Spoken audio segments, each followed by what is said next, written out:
Assassination of Jorge Eliezer Gaitan, left-wing liberal leader. The setting of the 9th International Conference of American States, trying to solve Latin American economy and forge mutual defense against communism, flares into violence. The body of the assassin is dragged through the streets, kicked and beaten into a bloody mass of unrecognizable humanity.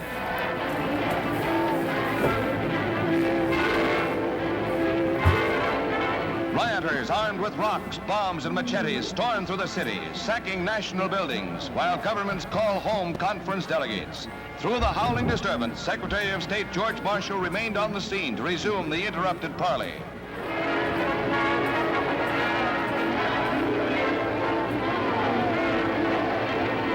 Looting and burning, rioters battle through the streets to the place of the conference itself, the classic Capitolio Nacional, colonnaded structure where the sessions were held.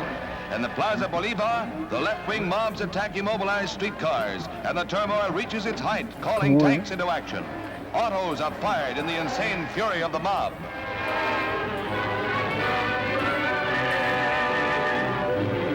The streets of Bogotá present scenes reminiscent of a Hitler putsch or a communist upheaval of a defenseless nation. The frenzied marauders destroy valuable state records and turn Colombia's capital city into a nightmare.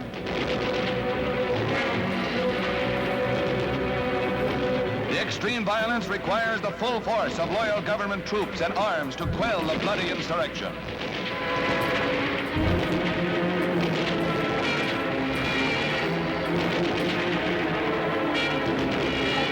Tanks again join the continuing battle.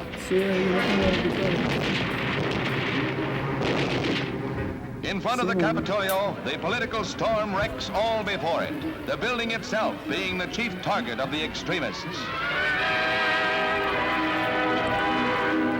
Fire-blackened buildings, gutted in the terror that killed 500 people, recall the bomb-blitzed cities of the war.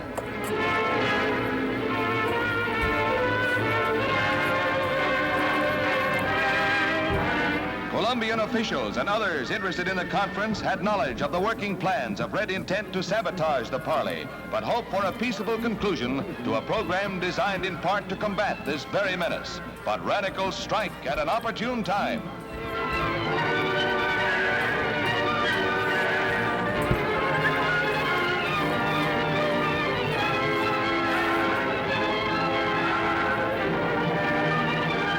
Meanwhile, the conference continues with a hope that further parleys will solve such grave